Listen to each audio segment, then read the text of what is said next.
Growing up with trauma is different for everyone, but the symptoms that can come later in life follow very similar patterns in most of us.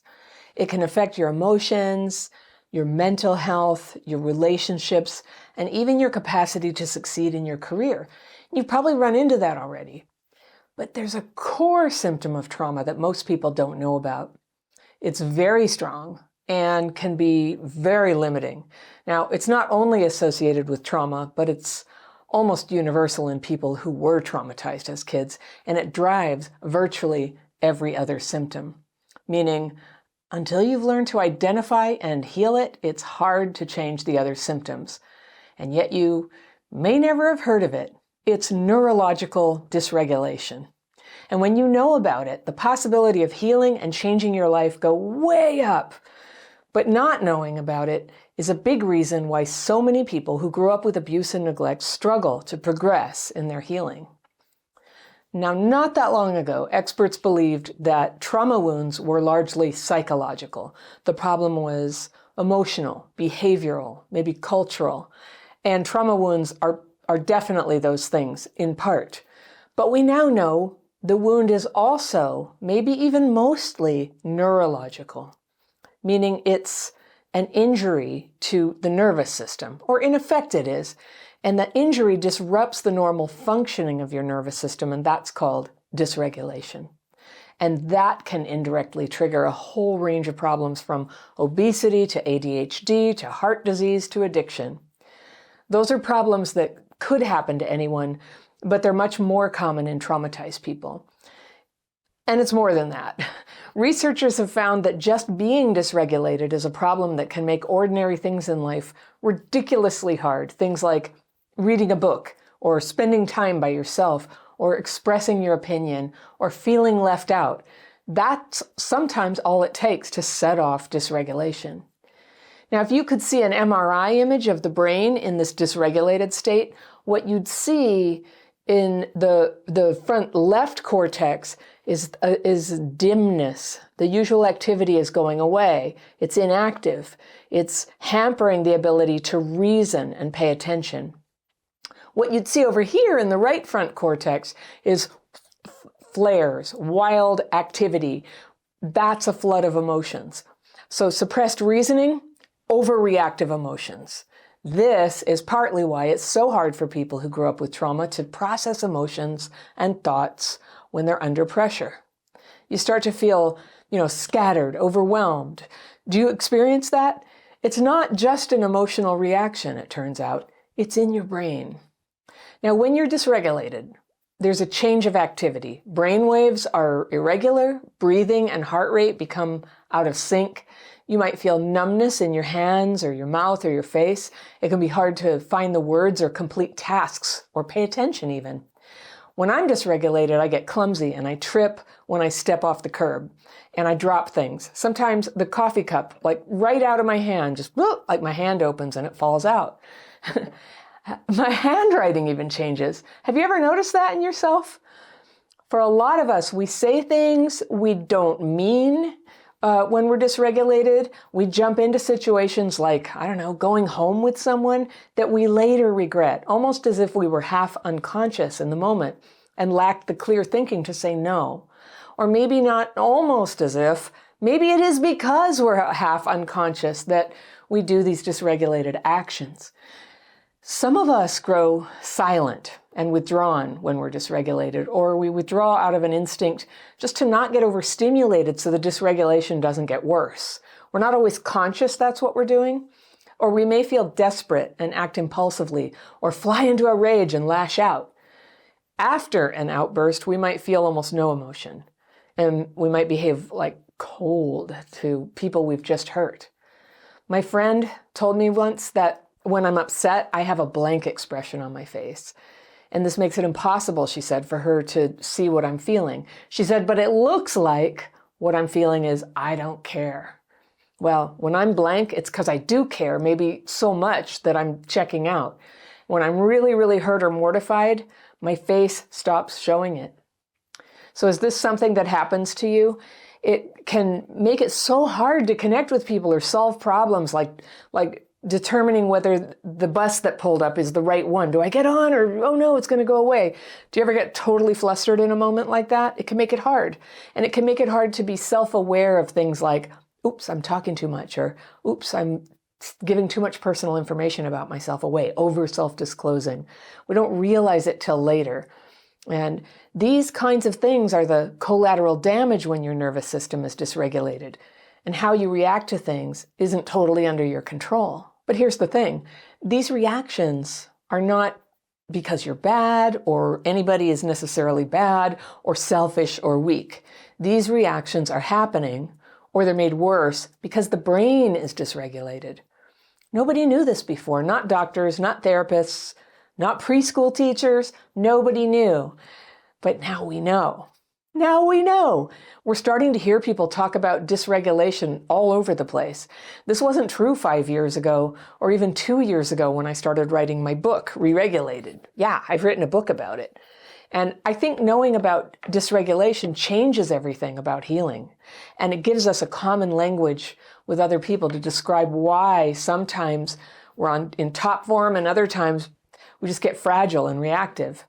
Not that you have to tell people every time it happens, but it can help to know that people usually, they can't tell you're dysregulated by looking at you unless you're lashing out. They notice that. That's the one thing they notice is emotional dysregulation.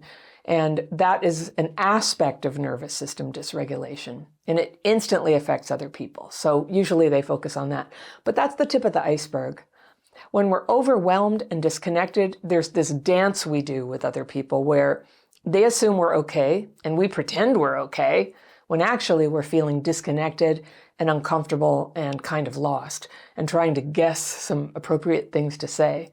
Have you ever had to think really hard about how to hold your face in a weird situation so it looks like you're having an appropriate response to whatever the other person is saying? Because when you're dysregulated, it's hard to even hear what they're saying, let alone react to it appropriately. Dysregulation gets activated when you're confronted with stressors and crises.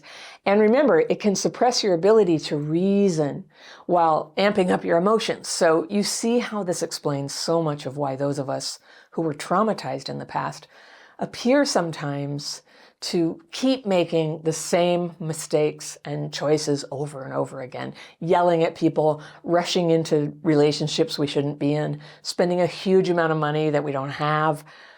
Have you ever done this kind of thing? A dysregulated response that you kind of get stuck with the consequences of? Because you know what happens? As soon as you're re-regulated, you see the mistake and maybe even feel ashamed. And you swear you're never going to do it again. And that's really what you mean. You mean you're never going to do it again. But then something stresses you out and flips that switch where you're dysregulated. And there you are, doing it again. So I'm here to tell you, you can break this cycle. You really are capable of feeling good and making good choices and making positive changes in your life. And it gets way easier when you learn to re-regulate. So how do you know when dysregulation is happening? It helps to start with what your regulated state feels like. When you're calm, brain activity is normal. It's well organized. It's driving body responses and emotions in an even and predictable way. But when strong emotions trigger dysregulation, it can feel like a bad chemical just started running through your body. I feel it sometimes as something very similar to what it's like when a migraine is coming on. If you get those, you know the feeling. Or it's what I imagine a seizure feels like something starting to crackle in your nervous system. You feel it coming. I can literally feel something just like running down my arms as if it had been injected.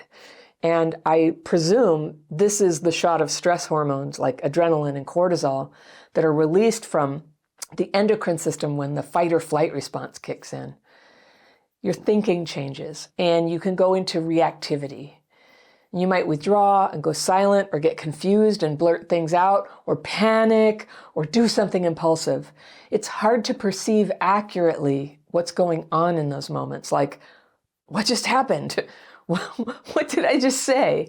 And you might totally misread whether the person in front of you is safe or dangerous. Do they like you or are they trying to get away from you? You lose that ability to detect these nuances. You can't tell whether your words or actions are appropriate to the situation. And this is where we get into trouble. Sometimes you don't get perspective on what was really happening until days later. The trick to noticing dysregulation is to recognize the signs, and they might be a little different in different people, but here are some clues. You feel spaced out. You're at a loss for words, or you can't remember for a moment where you are.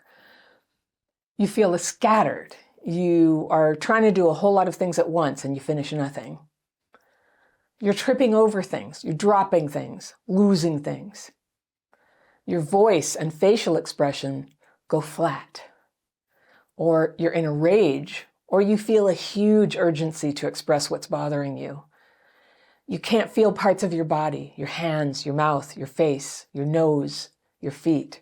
Dysregulation often begins with a flood of emotion. You get very upset or very scared from something that is said or something that happens.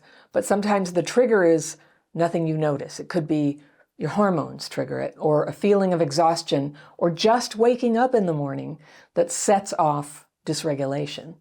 Now you can see that it's hard to control at first, so that's what it's like to be dysregulated. The most important question is, what can you do? All right. First, notice that you're dysregulated. If you can do this one thing, you can control your negative impulses and give yourself the time and space to re-regulate before you begin saying anything or doing anything that could be destructive. Are you flooding with emotion? Are you going numb? Say to yourself, I'm getting dysregulated. All right, 2, be safe. This is not a good time to drive a car, and seriously, pull over and take your time. Don't go running into a crosswalk or try to use a table saw when you're dysregulated.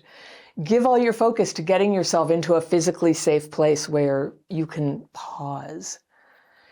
If you're threatened with violence, this is number 3, some of this will not apply. Just return all your focus to getting yourself into physical safety, whatever it takes. Number 4, if what triggered you was an argument, instead of escalating the fight, you can use gentle words to stop the interaction, at least, temporarily. Like, I want to continue this conversation, but I need to take a breather to calm down. Or you can say, if you don't want to tell the other person that you're triggered, tell them that you need a bathroom break. Or if you're on the phone, say that you have a call on the other line. Get some time so you can use your tools to re-regulate. When you need to step back from a situation, you don't have to get into a big discussion about it, because remember, talking about it can actually make dysregulation worse. Just find a way to put the conversation on pause while you use your tools and get re-regulated. All right, so when you're buying time, this is number 6, separate from the other person if you can. Go to a room by yourself, even if it is the bathroom or your car. No one has to know what you're doing. If it feels urgent, take even longer before you try to resolve anything. All right, 7, here's a quick technique. Stamp your feet on the floor. You'd be amazed how helpful it is to bring yourself back into present time, into your body. And as you stamp each foot, you say quietly to yourself, right, left, right, left. And this helps your brain begin to re-regulate. You can also take 10 deep breaths, focusing particularly on the out breath, in through your nose and out through your mouth. 9, another measure you can take that no one knows you're doing is you can press your tongue to the back of your teeth. This kind of brings you back into your body. 10 is sit down and feel the weight of your butt in the chair. This is one more way to get back inside your body and feel yourself present. Number 11, sometimes what you need is to eat something. And when you're stressed, you'll probably crave carbs and sugar, but it's protein foods that will help you get grounded again. 12 is if you need some comfort, you can wash your hands. You can feel the water and soap on your hands. And you might like cold water to sort of perk yourself up, or warm water. It's very calming. If you have a trusty friend with you, this is number 13, you can get a good squeezing hug. It can really help re-regulate your brain. And if no one's around, you can try pressing your back into a corner and wrap your arms around yourself so that you can feel pressure on your torso. We're wired to calm down when we're hugged. 14. You can massage the bony points on the back of your head above where it meets your neck. Do you feel those? Relax your neck, feel for the spot, and either hold and press it, or you can use a circular motion to massage it. And you can take this time to take deep breaths and focus on releasing the stress you're feeling. And finally, try literally shaking it off. Oops. And finally, try literally shaking it off. You just stand on your feet, bounce up and down with relaxed muscles, shake your arms out, shake each leg, shake your head, like this. Release all that stress from your body for a minute, and that's it. You now have a whole bunch of things that you can do when you notice that you're dysregulated. And at the end of this video, I'll give you a link to a download where it's all written down so that you can keep these tips with you everywhere you go. And if you really want to go deeper, you can take my Dysregulation Bootcamp. It's an online course.